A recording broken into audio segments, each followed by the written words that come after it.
جو ٹرمپ کی سٹیٹمنٹ ابھی آئی ہے اس ضمن میں آپ کیا سمجھتے ہیں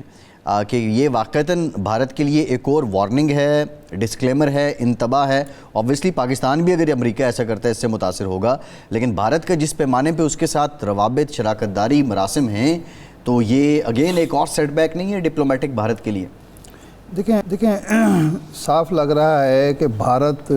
نے جو یہ کام کیا وہ اس خطے کو ایک بڑی جنگ میں دھکیلنا چاہتا تھا، وہ خطے کے امن کو تباہ کرنا چاہتا تھا، اس ایجنڈے پر عمل پیرا تھا، ہے اور رہے گا۔ اگر ٹرمپ کو یہ کہنا پڑا جنگ بندی کے لیے کہ جی ورنہ تجارت بند، تو یہ سوچنا چاہیے کہ پاکستان تو پہلے دن سے کہہ رہا تھا، یعنی پہلگام واقعے کے فوراً بعد کہا کہ آپ اس کی تحقیقات کرا لیں، ہم تعاون کرنے کے لیے تیار ہیں، آپ ہمیں ثبوت دے دیں کہ ہماری سرزمین اگر استعمال ہوئی ہے تو ہم اس میں آپ کو بھرپور تعاون کریں گے۔ یہ بھارت تھا جس نے ایک واقعے کو بنیاد بنا کر علاقائی امن، عالمی امن کو خطرے میں ڈالا۔ تو صرف اتنی بات کافی نہیں ہے کہ جی سیز فائر ہو گیا۔ اب امریکہ کی یہ ذمہ داری بنتی ہے ایک سپر پاور کے طور پر، بھارت کے ایک دوست کے طور پر اور پاکستان کے بھی ایک دوست کے طور پر، کہ وہ بنیاد جو اس تنازع کی ہے پاکستان اور انڈیا کے درمیان، وہ مسئلہ کشمیر ہے۔ وہ 2019 کا 5 اگست کا اقدام ہے، وہ پلوامہ واقعہ ہے اور یہ پہلگام واقعہ ہے، اور جس کی وجہ سے اس نے ہمارا پانی بند کیا یا معطل کرنے کی دھمکی دی، اعلان کیا، جس نے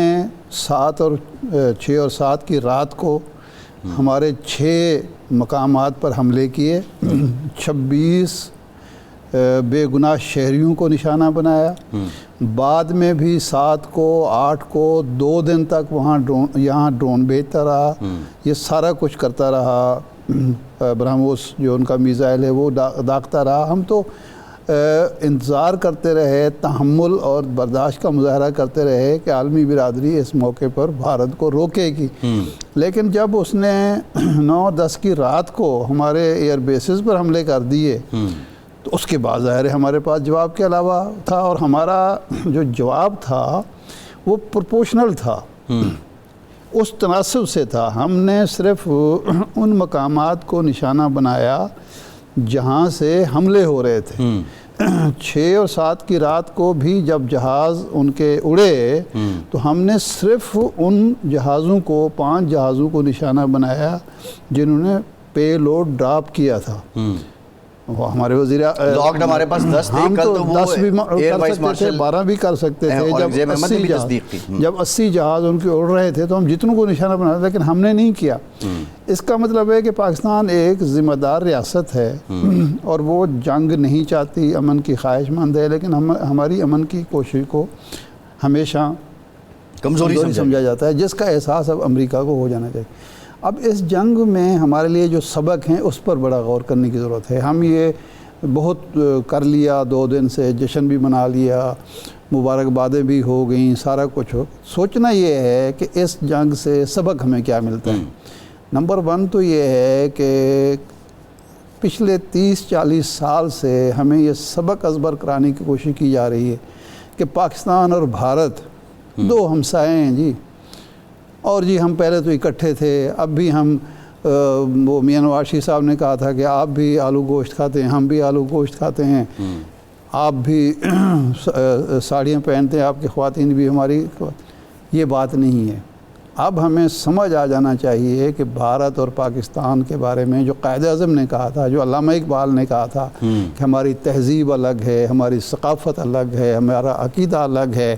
آپ جس کی پوجا کرتے ہیں ہم اس کا گوشت کھاتے ہیں، ہماری تاریخ الگ ہے، جو آپ کے ہیروز ہیں وہ ہمارے ولن ہیں، جو ہمارے ہیروز ہیں وہ آپ کے ولن ہیں، ہمارے عبدالی، غزنوی، یہ سارے لوگ جو ہیں، یہ ایوبی کا تو یہاں نہیں ہوتا، لیکن ریجن کی بات ہے، ہمارے جو لوگ ہیں جہاں غزنوی ہو، عبدالی ہو،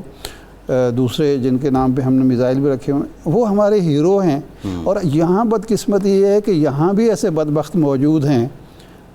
جو یہ کہتے ہیں کہ نہیں جی ہمارے تو ہیرو نہیں ہیں. بھائی آپ کے ہیرو نہیں ہوتے ہوں گے, ہمارے تو ہیں, اس قوم کے ہیرو تو ہیں.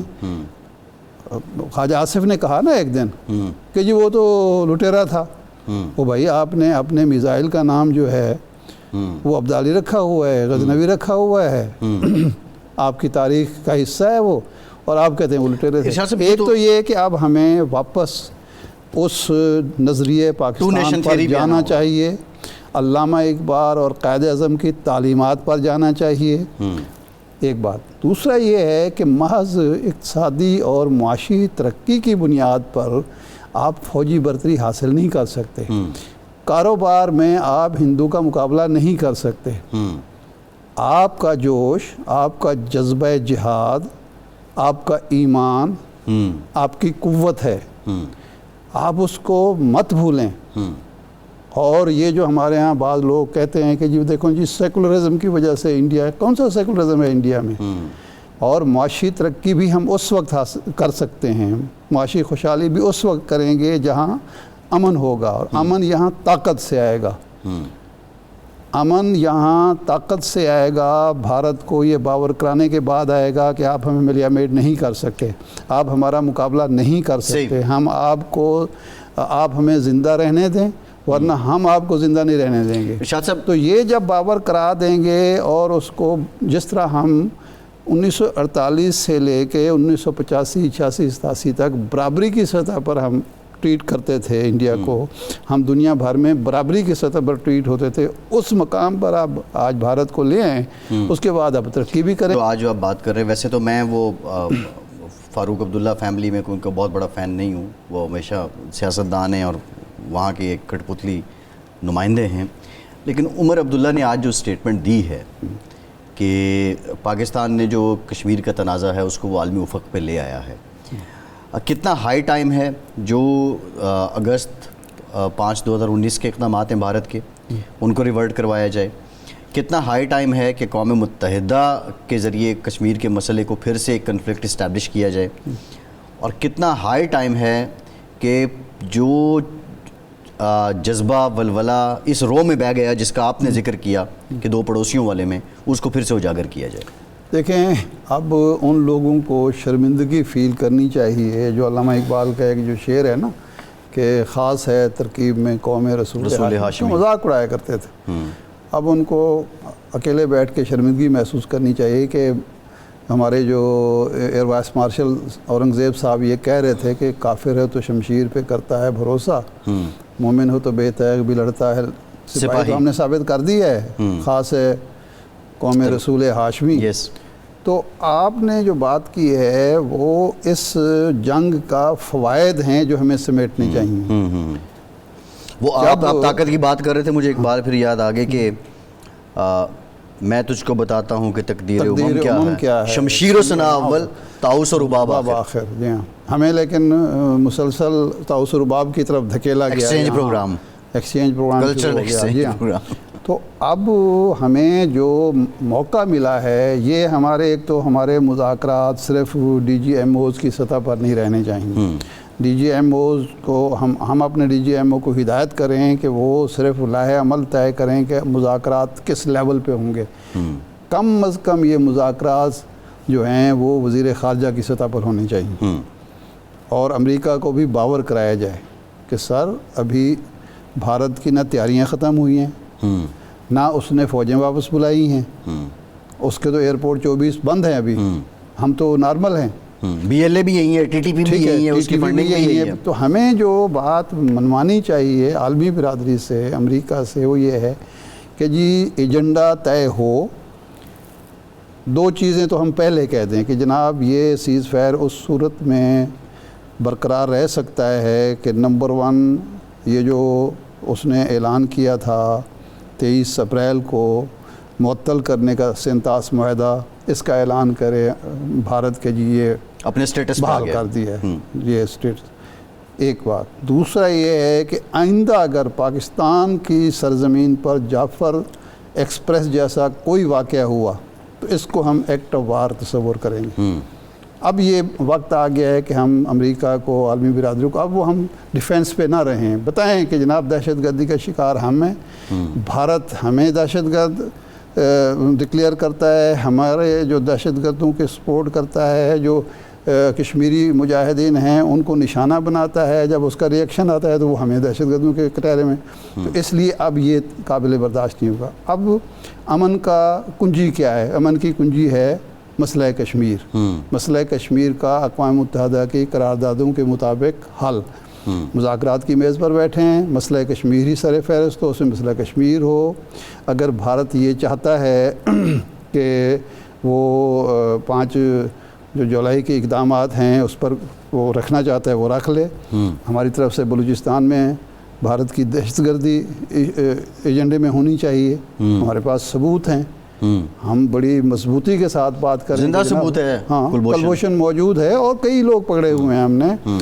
تو یہ دہشت گردی ایشو ہے تو بلوچستان ایشو ہے۔ اگر ڈی ایسکلیشن ہے تو یہ جو 37 معاہدہ ہے اس کے بارے میں اعلان واپس لینا ہے، پائیدار تعلقات ہیں تو 5 اگست کا جو اقدام ہے وہ واپس کرنا ہے، اس پہ بات کر لیں، ہم بات چیت کے لیے تیار ہیں۔ ہمارا ماضی کا تجربہ جو ہے وہ بڑا تلخ ہے پاکستانی قوم کا، وہ یہ ہے کہ ہم 65 کی جنگ میں بھی ہم نے جنگ میں مات دے دی تھی، لیکن مذاکرات کی میز پر ہم